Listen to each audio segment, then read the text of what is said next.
And we're back. By the way, we are going to stream the game 2 of that series. And guys, we are having in 2 hours the game of Sir Adam and Crystal. They just informed me in 30 minutes, maximum 45 minutes. King Doge and Eli, they want to start the series also. All right. So here we are for game 2. Slipperstra versus Marraqueta. So this is on Crescent Ridge. This is one of the newer maps on alternate treaty maps.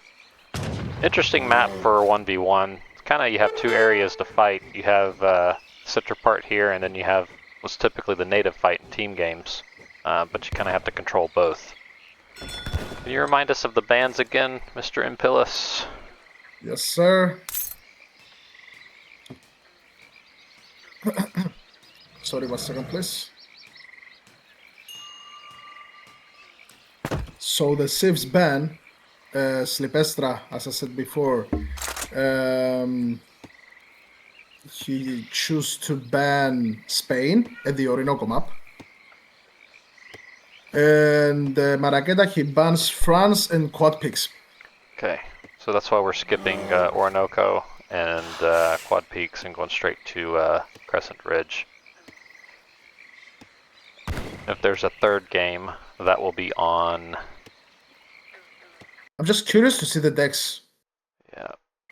Yeah, so on this map, so we have 3 native posts, a little bit different. So we have a lot of natives, and they're all melee nats. So we have Sholin, which is a shock infantry unit, and then we have the Naginata, which is also a melee unit, hand infantry unit. Yeah, so Russia versus Dutch. So I feel like this is a pretty even matchup, right? Like I don't know that one's heavily favored over the other, assuming you can lock the map down with Russia. Looking at the decks. So he's going with an extra fort. He does not have the Team HP Cav card, and he Also has the natives Stonemasons, one. and he does not have natives. That's an interesting decision because 3 nat posts, that's a lot of native units that you're training. Russia's already very heavy on food, so not having those cheaper natives could definitely hurt. Looking at Dutch, oh dear. I'm guessing he doesn't normally play Dutch.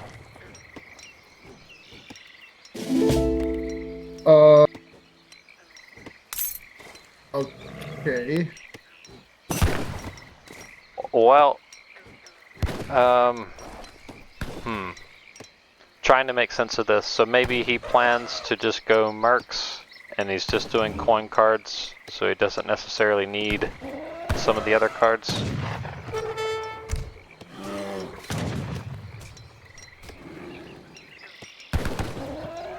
Okay, we're just gonna fast forward here a little bit.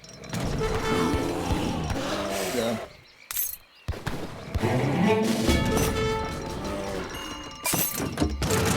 So the map, I mean, plenty of hunts, plenty of coin mines, tree line in the back, plenty of wood.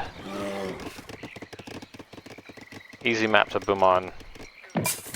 Definitely a little bit more challenging to lock down in a 1v1 scenario because you got to split between these 2 openings.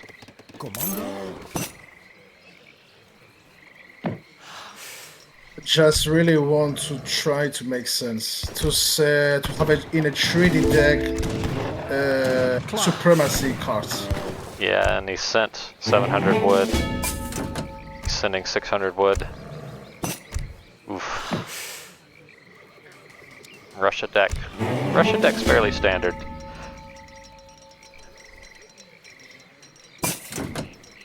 Hello, Desert, by the way.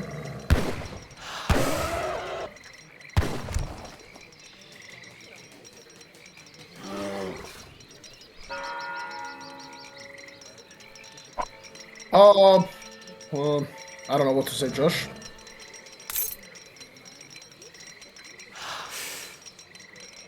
Yeah, it does kind of look like played something similar in survival too. Survival unknown.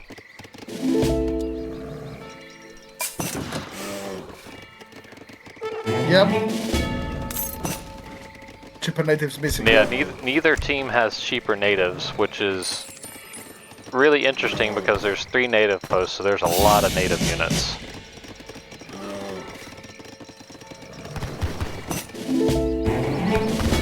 So techs that the natives have, so Sholin have a boost for the melee That's units. a quick item. Yeah, that's decent. 20% wood gather, and then Zen have XP, unit upgrade costs, and all action damage to hand infantry. So both of these natives are boosted by the other. Makes melee units quite strong.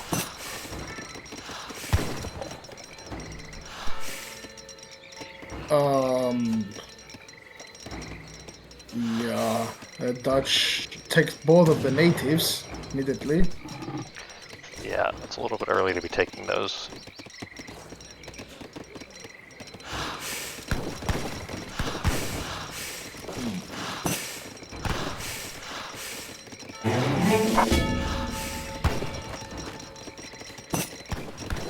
He didn't age up early, so I mean he didn't take the settlers. Yeah, so he's not going to overpop with the extra settlers.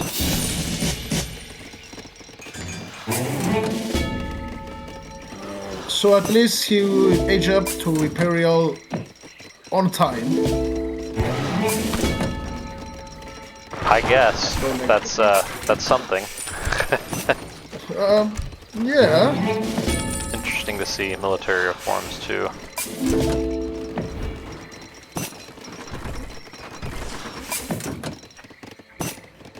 Something tells me this isn't going to be a super long game. Somebody sent spies. Yeah. Dutch sent spies. Really?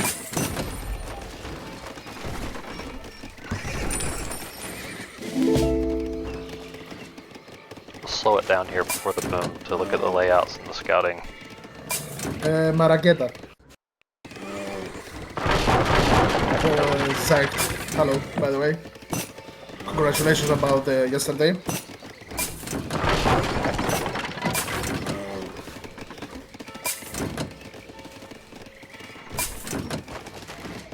So Dutch is doing a little bit more compact layout. That's good. Has a lot of villagers on wood though. Very heavy on wood.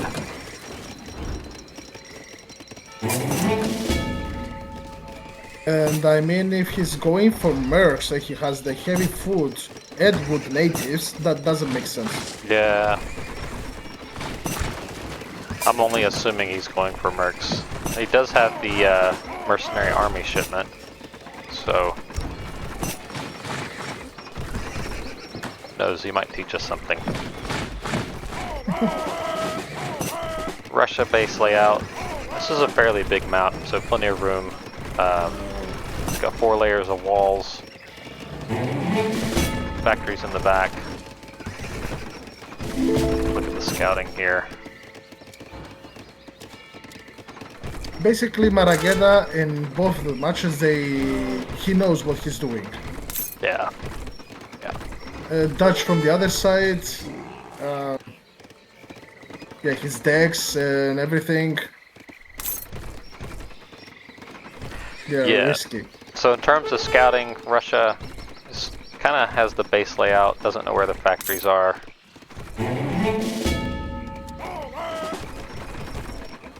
Dutch, on the other hand, has spies, so no scouting needed.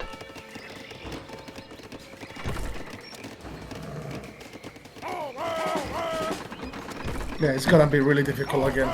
Yeah. Russia aged up with the Northern Musketeers.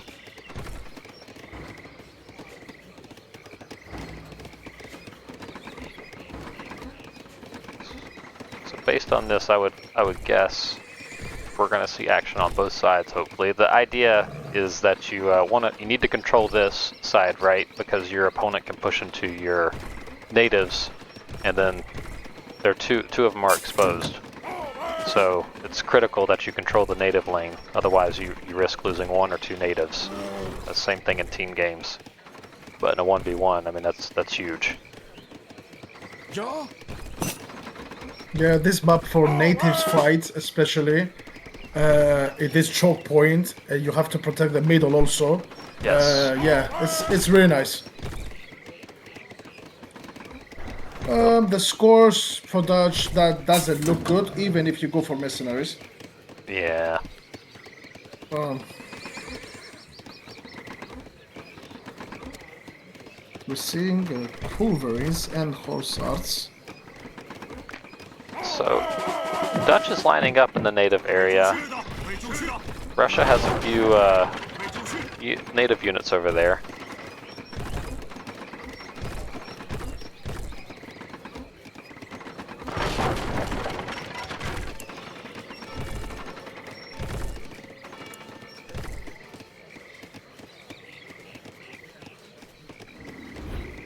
Yeah, I think we're gonna have the end result like before, but we will see about the game.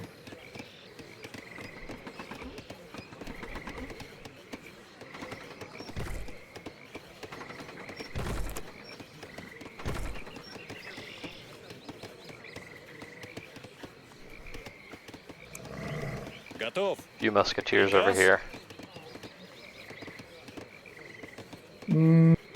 That very much may be the case here shortly.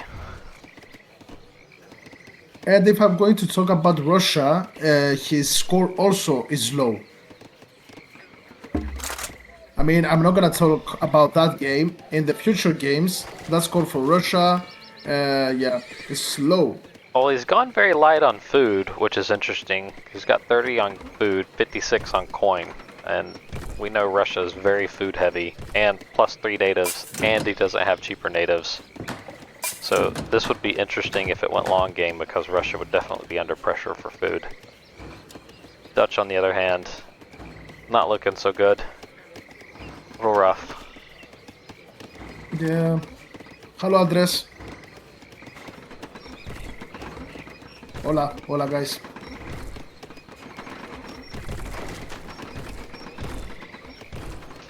Yeah, I think Dutch, with this position and with this army that I'm seeing for the startup army, yes, big problem.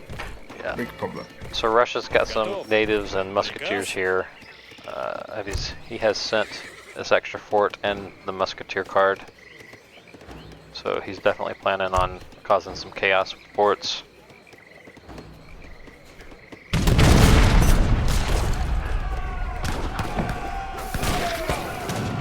Let's see.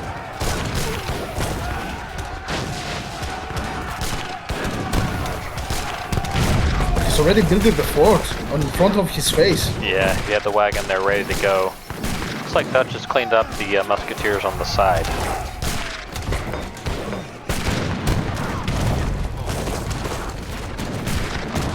Second fort's going up in the center lane. Dutch is pushing on the side with his native units. A couple side fletch. If he already achieved to build the fort there, it's gonna be difficult, but yeah. Now he's trying to break down the forts, but he's already building the other fort on the other side. That's a great position, by the way, for these two forts. For 1v1, you have the range from both of the sides. Yeah. But I think, yeah, at the score, at the positioning right now, you cannot handle the economy of Dutch if you go from mercs. Nah. It's not even going full merc, so that's the thing. So he's training us, he's training skirmishers. There comes some Highlanders. We are losing any artillery.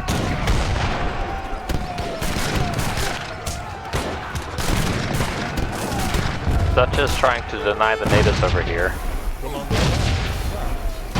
We got some grenadiers from Dutch, something you don't see every day.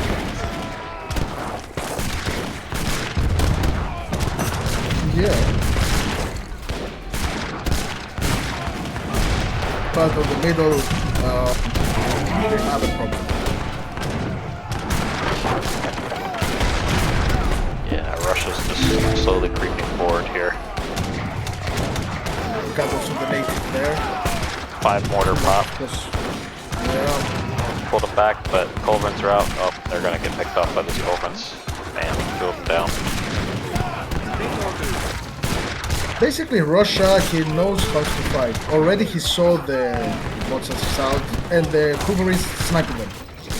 He did, Dutch did take down this Zen temple on the side, so that is down.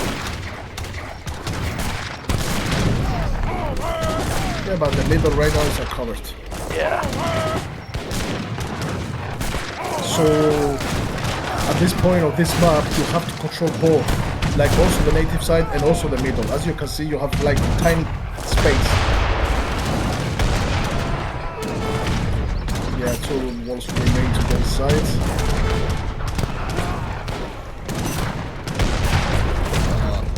Yeah, that looks...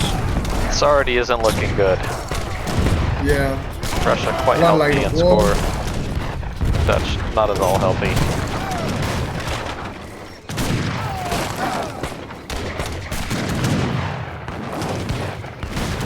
Yeah, the blue Slipperstra, yeah, I think, yeah, already is open, so I think there's no way to turn around this game again.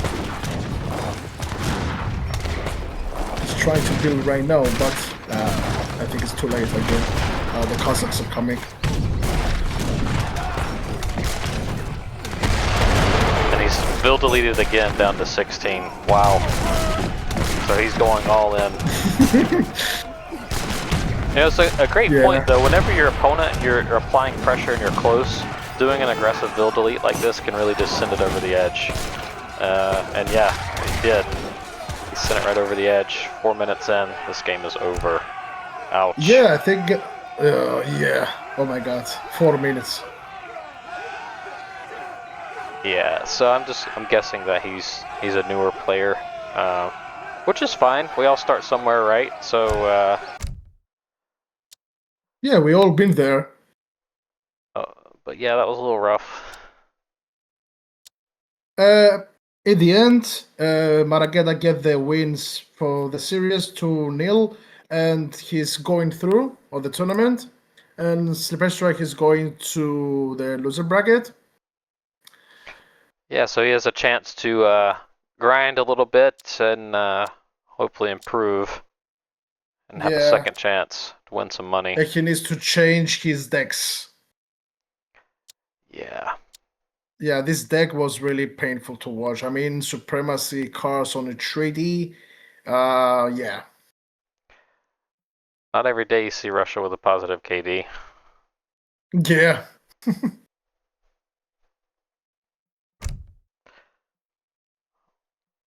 All right, yeah, so congratulations to Marraqueta advancing into the next round.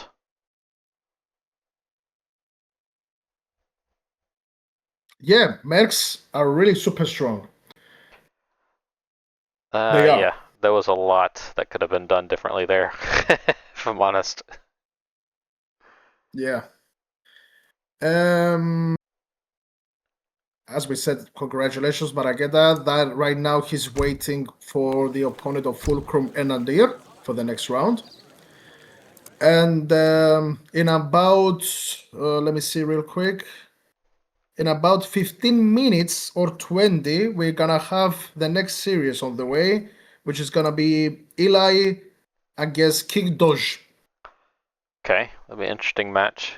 So we're gonna pause it here or in the stream here for a little bit, and we'll be back when that match is ready to go.